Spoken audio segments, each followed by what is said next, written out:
وانا بتغدى كده شفت حاجات غريبة قوي يا جماعة، وكلام قلة أدب وقذارة كده.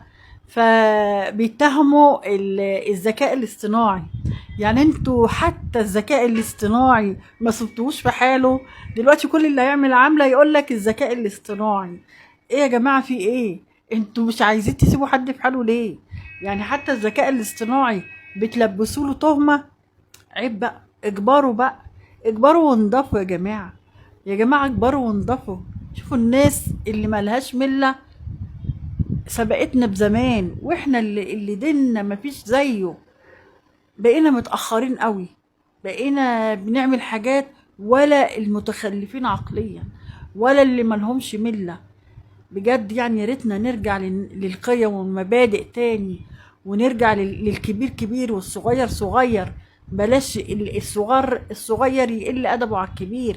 بلاش نقول كلام عن الناس ما حصلش. بلاش نعمل أفعال